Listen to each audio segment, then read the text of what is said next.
आखिरी प्रयास। एक समय की बात है, एक राज्य में एक प्रतापी राजा राज करता था। एक दिन उसके दरबार में एक विदेशी आगंतुक आया और उसने राजा को एक सुंदर पत्थर उपहार में दिया। राजा वह पत्थर देखकर बहुत प्रसन्न हुआ। उसने उस पत्थर से भगवान विष्णु की प्रतिमा का निर्माण कर उसे राज्य के मंदिर में स्थापित करने का निर्णय लिया और प्रतिमा निर्माण का कार्य राज्य के महामंत्री को सौंप दिया।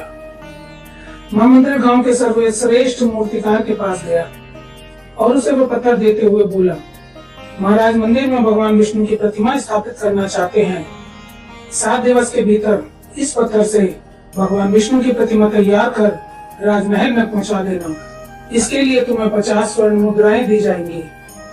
50 स्वर्ण मुद्राओं की बात सुनकर मूर्तिकार खुश हो गया और महामंत्री के जाने के उपरांत प्रतिमा का निर्माण कार्य प्रारंभ करने के उद्देश्य से अपने औजार निकाल लिए।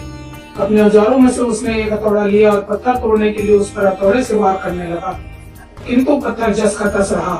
मूर्तिकार ने हथौड़े के कई बार पत्थर पर किए, किंतु पत्थर नहीं टूटा। 50 बार प्रयास करने के उपरांत मूर्तिकार ने अंतिम बार प्रयास करने के उद्देश्य से हथौड़ा उठाया, किंतु यह सोचकर हथौड़े पर प्रहार करने के पूर्व ही उसने हाथ खींच लिया कि जब 50 बार वार करने से पत्थर नहीं टूटा तो अब क्या टूटेगा। वह पत्थर लेकर वापस महामंत्री के पास गया और उसे ये कहकर वापस कराया कि इस पर पत्थर को तोड़ना नामुमकिन है, इसलिए इससे भगवान विष्णु की प्रतिमा नहीं बन सकती। महामंत्री को राजा का आदेश हर स्थिति में पूर्ण करना था, इसलिए उसने भगवान विष्णु की प्रतिमा करने का कार्य गांव के एक साधारण से मूर्तिकार को सौंप दिया। पत्थर लेकर मूर्तिकार ने महामंत्री के सामने ही उस पर हथौड़े से प्रहार किया और वह पत्थर एक ही बार में टूट गया।